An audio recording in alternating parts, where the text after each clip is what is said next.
السلام علیکم ویورز، آپ پروگرام دیکھ رہے ہیں براس ٹیکس اور میں ہوں آپ کی ہوسٹ معروف قریشی. ہمارے ساتھ موجود ہیں ہمارے اینالسٹ جناب زید حامد صاحب. السلام علیکم سر. ویورز، آج ہم آپ کے سامنے حاضر ہیں CIA threats to Pakistan part 5 کے ساتھ. پارٹ 4 ہم اس کا کر چکے ہیں اور آج اس سلسلے کی 5ویں کڑی ہے. میں ایک بات بتاتی چلوں کہ آج کی ایپیسوڈ کسی بھی صورت مس کرنے والی نہیں ہے، کیونکہ آج اس میں ہم ایسے ایشوز کو ڈسکس کریں گے جن کو جان کر آپ کو پروگرام کے اینڈ میں کوئی نہ کوئی کنکلوژن آپ ڈرائیو کر سکیں گے پاکستان کے کرنٹ حالات کے اوپر. So this is going to be a very hard hitting episode. Zaid صاحب پلیز شروع کیجیے.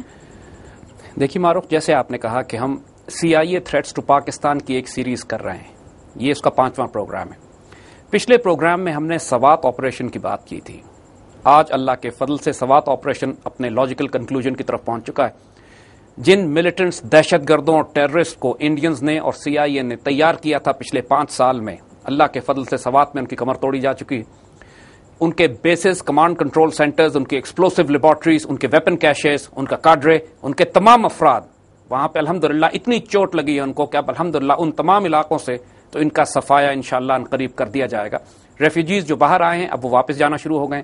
جو سپلائیز تھیں بجلی کی، گیس کی، پانی کی، وہ آہستہ آہستہ بحال کی جا رہی ہے. پولیس جگہ جگہ علاقوں میں اپنے دوبارہ سے فرائض کو سنبھال رہی ہے. اللہ کے فضل سے انشاءاللہ آنے والے وقتوں میں سوات کی ویلی اور مالاکنڈ، دیر اور یہ سارے علاقے محفوظ ہو جائیں گے انشاءاللہ.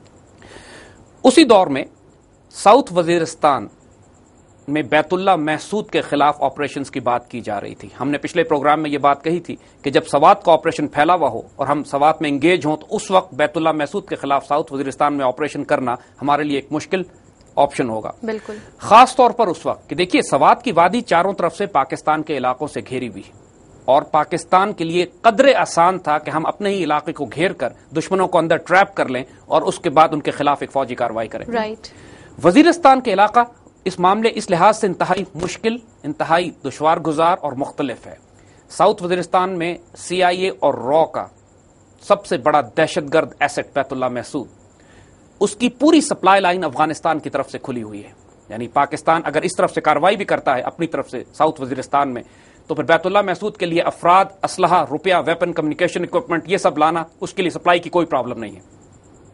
جو انڈین کاؤنسلیٹس، سو کالڈ کاؤنسلیٹس، بیسیکلی وہ انٹیلیجنس آؤٹ پوسٹ ہیں جو جلال آباد سے لے کے نیچے تک پھیلے ہوئے ہیں اور جہاں باقاعدہ انڈین آرمی کے آفیسرز اور ان کی آرمی کے انٹیلیجنس ایسٹس سپورٹ کر رہے ہیں اس تمام دہشت گردی کو جو پاکستان کے اندر ہو رہا ہے. ان کو کوئی روکنے والا نہیں ہے افغانستان میں. امریکن امبریلا کے نیچے وہ پوری طرح کارروائیاں کر رہے ہیں پاکستان کے خلاف. ہم وہ تمام پرسپیکٹو کو آج ڈسکس کریں گے کہ جنوبی وزیرستان اور نارتھ وزیرستان میں کیا ہو رہا ہے اور پاکستان کے پاس آئندہ آنے والے وقت میں کیا آپشنز ہیں. دیکھیے پچھلے دنوں یہ بات ہم آپ کو بہت پہلے سے بتا رہے ہیں، کئی برس ہو گئے ہیں اس بات کو ہمیں ریپیٹ کرتے ہوئے کہ بیت اللہ محسود کو CIA ڈرونز اٹیک کر کے قتل نہیں کرتے، اس کو پروٹیکٹ کیا جا رہا ہے. جب پہلی مرتبہ یہ ہوا ہے کہ جب ناردرن 5 ٹرائبل ایجنسیز جو پاکستان کی ہیں، باجوڑ، مومن، کرم، اورکزئی، خیبر، ان تمام ایجنسیز کو کلیئر کرنے کے بعد ہم نے سوات میں ملٹری آپریشن شروع کیا تحریک طالبان پاکستان کے دہشت گردوں کے خلاف. اس کے بعد ہمارا فوکس ساؤتھ وزیرستان پر ہونا تھا.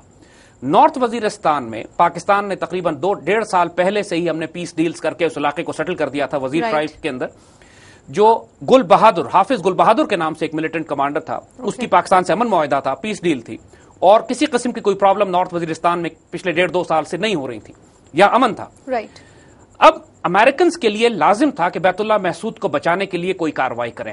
ان کو ہماری پشت میں خنجر دینا ضروری تھا. ایک طرف تو بیت اللہ محسود کو پروٹیکٹ اس طرح کر رہے ہیں کہ ڈرون سے اس کو اٹیک نہیں کرتے. صحیح.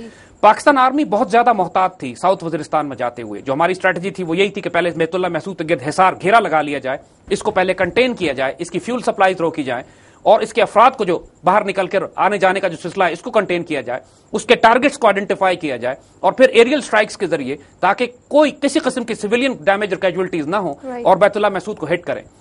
مگر جب اس کی سپلائی پیچھے سے کھلی اور امریکنز اس کو پروٹیکٹ کر رہے ہیں تو فوجیں لے کے ساؤتھ وزیرستان میں داخل ہو جانا ان پہاڑی علاقوں میں ایک مشکل آپشن ہے.